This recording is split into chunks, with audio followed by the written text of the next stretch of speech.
ملک کی ترقی کا انحصار اس کی معیشت پر ہوتا ہے، اور معیشت جو ہے وہ اس وقت پھلتی پھولتی ہے جب آپ ایکسپورٹ زیادہ کرتے ہیں، امپورٹ چیزیں کم کرتے ہیں، تاکہ جو بیلنس آف پیمنٹ ہے وہ آپ کا مناسب رہے اور آپ چیزیں بنا کر باہر بھیجیں، اس سے آپ کو زر مبادلہ ہے، ڈالرز آپ کے ملک میں ہے اور آپ کی معیشت مضبوط ہو۔ لیکن پاکستان میں یہ کہانی ہم پچھلے کئی دہائیوں سے سنتے آ رہے ہیں کہ ہم انڈسٹریلائزیشن کریں گے، ہم ایکسپورٹ بنائیں گے، ہم ٹیکس فری زونز بنائیں گے، اسپیشل اکنامک زون بنائیں گے، ہم SIFC بنائیں گے جو ملک میں سرمایہ کاری لائے گی، انڈسٹریلائزیشن ہوگی، اس کے بعد ہم چیزیں بنا کر باہر بھیجیں گے اور پھر ہم ڈالر کمائیں گے۔ لیکن آج جو سمری آئی ہے وہ پاکستان کی جو ٹریڈز کے حوالے سے، گڈز کے حوالے سے، اس نے ایک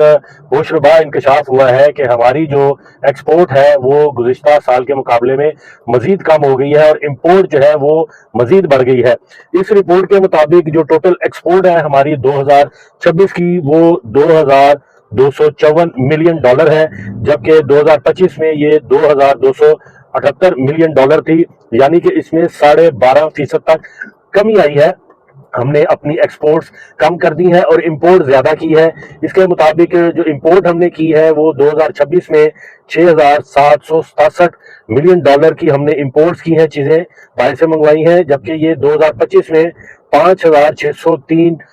ملین ڈالر تھی، یعنی کہ اس میں بھی 20.77% اضافہ ہوا ہے۔ بیلنس آف ٹریڈ جو گڈز کا تھا وہ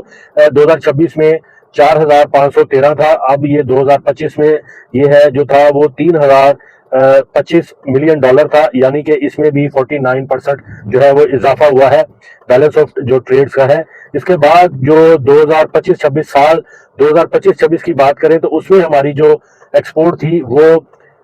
30,138 ملین ڈالر تھی، اور 2024-25 میں یہ 31,900 ملین ڈالر تھی، یعنی پورے ایک سال میں 5.5% جو ہے ہماری ایکسپورٹ کم ہوئی ہے مالیاتی سال کی اگر ہم بات کرتے ہیں۔ اس طرح امپورٹس جو ہیں وہ 2025-26 میں 68,990 ملین ڈالر کی ہوئی ہیں، جبکہ 2024-25 میں 65,051 ملین ڈالر کی تھی۔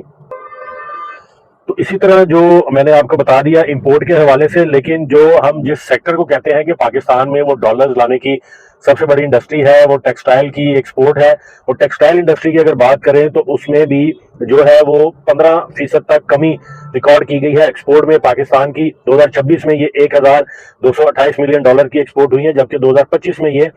1522 ملین ڈالر کی ایکسپورٹ تھی ہماری۔ فائنینشیل ایئر میں بات کریں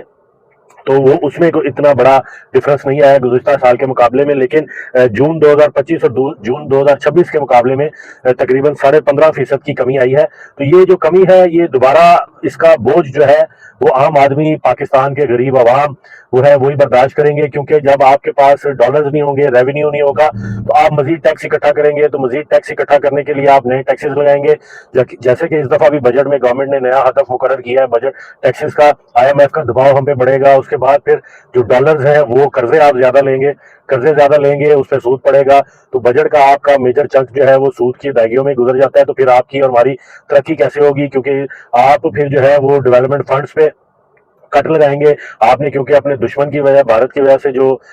ہمارا ڈیفنس بجٹ ہے وہ بھی بڑھایا ہے، اور اس کے امپیکٹ جو ہے اوور آل پوری کمیونٹی پہ آئے گا، لیکن سارا اثر جو ہے نزلہ بالآخر غریب عوام پر ہی گرتا ہے، کیونکہ اب آپ کی ایکسپورٹ کم ہے، آپ کی انڈسٹری نہیں چل رہی، اس کی وجہ سے روزگار نہیں ہے، بے روزگاری ہے، اور بے روزگاری جب بڑھے گی تو لوگ پھر دوسرے مینز کے ذریعے پیسے اکٹھے کرنے کی کوشش کرتے ہیں، بچوں کا پیٹ پالنے کے لیے وہ کرپشن کرتے ہیں یا چوریاں ڈاکے ڈالتے ہیں، بہت سارے اور مختلف جرائم میں ملوث ہو جاتے ہیں۔ تو اس کے لیے پھر گورنمنٹ کو جو ہے وہ ایسی اسکیمیں لانی پڑتی ہیں، بے نظیر انکم سپورٹ پروگرام جیسی، لیکن بے نظیر انکم سپورٹ پروگرام میں بھی آپ نے دیکھا پچھلے دنوں ایک خبر آئی کہ ایک جو ہے شخص پتہ نہیں کتنے لوگوں کے نام پر وہ رجسٹرڈ، ہزاروں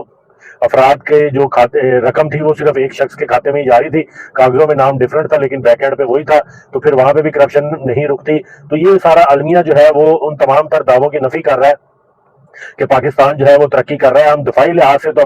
ہم نے اپنا لوہا منوا دیا ہے، مارکا حق ہم نے جیت لیا ہے، لیکن مارکا معیشت جو ہے وہ ہم مسلسل ہار رہے ہیں، گراوٹ کی طرف جا رہے ہیں، ترقی کی جو شرح ہے وہ کم ہو رہی ہے، لوگ اس خطے غربت سے نیچے جا رہے ہیں۔ آپ نے ابھی جو رپورٹ میں نے آپ کو بتائی کہ آپ کے ملک میں ڈالرز جو ہے وہ کم آ رہے ہیں، ریمیٹنس جو ہے لوگ وہ بھیجتے ہیں، تو آپ کے ملک کا سرکل چل رہا ہے، ورنہ انڈسٹریلائزیشن والی کوئی بات نظر نہیں آ رہی۔ بے شک آپ SIFC بنا لیں، کوئی اور محکمے بنا لیں، ہزاروں ایسی اتھارٹیاں پالیسیاں بنا لیں جو ملک میں سرمایہ کاری لائیں گی، جو ڈالر لائیں گی، لیکن وہ کاغذوں کی حد تک تو بہترین کارکردگی دکھا رہے ہیں، ایکچوئل میں ہمیں ہوتا کچھ دکھائی نہیں دے رہا۔